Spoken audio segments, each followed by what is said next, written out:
Што сакам да ви кажам? Сакам да ви кажам дека во 90-тите тогашната прогресивна младина, која што гледаше што се случува со Македонија, кои се тенденциите за разградување и што е можната разврска, предупреди. Подигнавме шатор, одевме по улици, протестиравме со шатор, протестиравме со штрајк со глад. Овдека имавме, кај што ви покажав, еден шатор кај што собиравме сите, кај што имавме подршка од целиот народ. Ние предупредивме на време што ќе се случи со Македонија. Македонија 26 години подоцна е со два пати променет устав, односно два пати променета преамбула. Се она што беше држава, нашата држава во 90-те години веќе не постои. Сите темелни вредности се разградени. На практика повторно се смени уставот и тоа, како што слушате оваа недела, ќе се барало официјален јазик да стане албанскиот, иако тоа не е според мене спорно затоа што они со директиви за обиколување на закони, со уредби внатре по министерствата, тоа веќе е направено.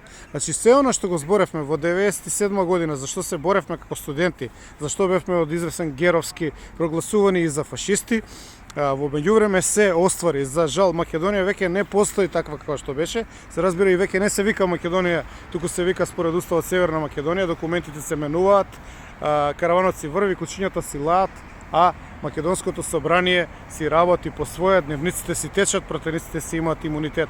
Но народот замина, народот се разочара, народот свати дека Македонија немаше политичка елита, дека немаше доволно зрели партиски и политички првенци, идеолози и луѓе филозофи кои што се интегрираа во креирањето на правец, креирањето на политики, и поради тоа државата отиде во еден правец кој што ја во 97 година искрено не можев ни да замислам дека ќе отиде. Значи идењето во тој правец е ова.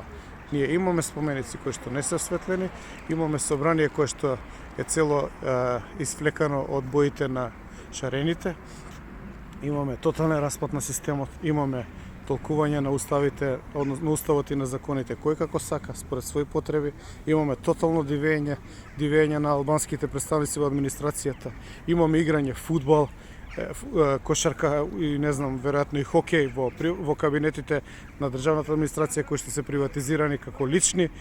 Овдека имаме позади мене фонтана без вода, фонтана без светло, имаме една ситуација која што можете да видите, нема луѓе, делува како да се наоѓате во Бронкс. Значи манифестацијата, односно појавноста на ова место овдека карши собранието на Република Македонија. Значи карши собранието, што гледате, нема жив човек затоа што делува дека системот е распаднат, дека не постојат вредности, дека не се чува вредноста и дека нема сигурност од системот. Затоа луѓето бегаат, затоа луѓето изгубија верба во оваа држава и затоа се работите вакви какви што се.